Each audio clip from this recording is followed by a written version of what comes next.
नमस्कार, आप देख रहे हैं पीएसएन मीडिया। मैं प्रमोद कुमार सक्सेना।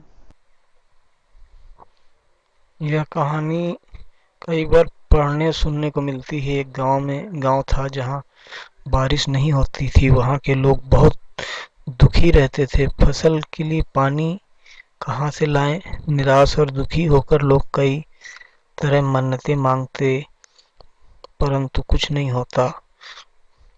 थोड़ी बहुत बारिश होती और रुक जाती। लोगों को अपनी ही मन्नत और प्रार्थना पर ही शक होने लगा।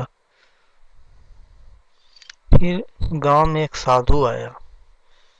वह उस दुखी गांव में नाचने लगा। लोग उसे नाच को देखने के लिए एकत्रित होने लगे। लोगों को समझ नहीं आया कि ये क्या हो रहा है। साधु अपनी मस्ती में नाचता था। उसके नाचने के दौरान कुछ देर बाद बारिश होने लगी। बारिश भी ऐसी कि पहले कभी भी नहीं हुई थी।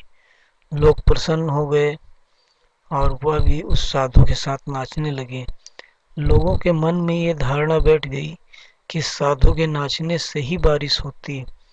लोगों ने उस साधु के लिए गांव में ही कुटिया बना दी और वह साधु वहीं रहने लगा।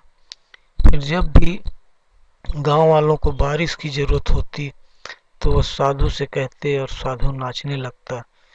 जब साधु बाबा नाचते तो बारिश शुरू हो जाती। यह खबर धीरे धीरे पास के एक गांव में, शहर में फैली कि साधु के नाचने से बारिश हो जाती है।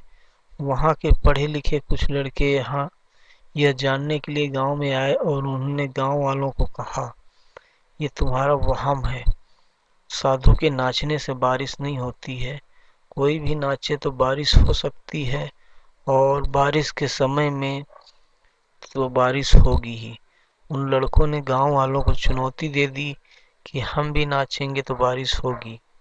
अगर हमारे नाचने से बारिश नहीं हुई तो साधु के नाचने से भी नहीं होगी।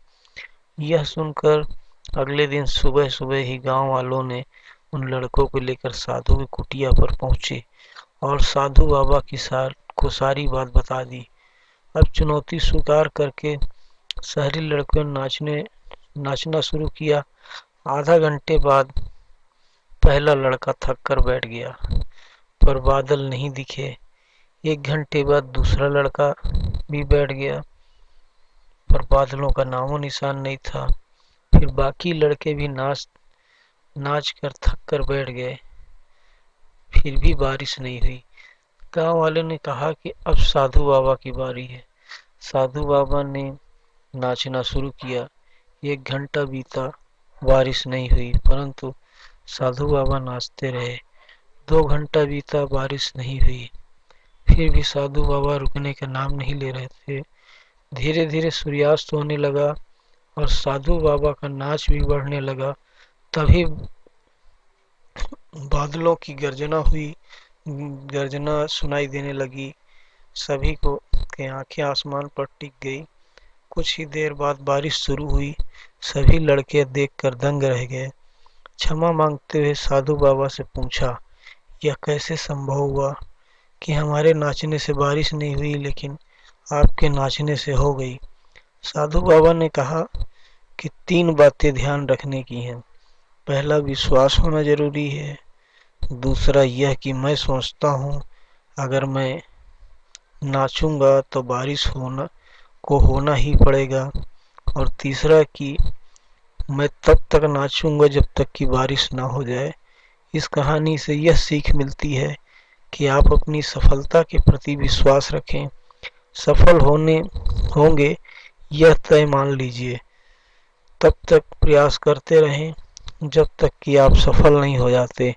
मतलब आपको रुकना नहीं है। जब तक लक्ष्य को प्राप्त कर नहीं लेते तब तक लगे रहें।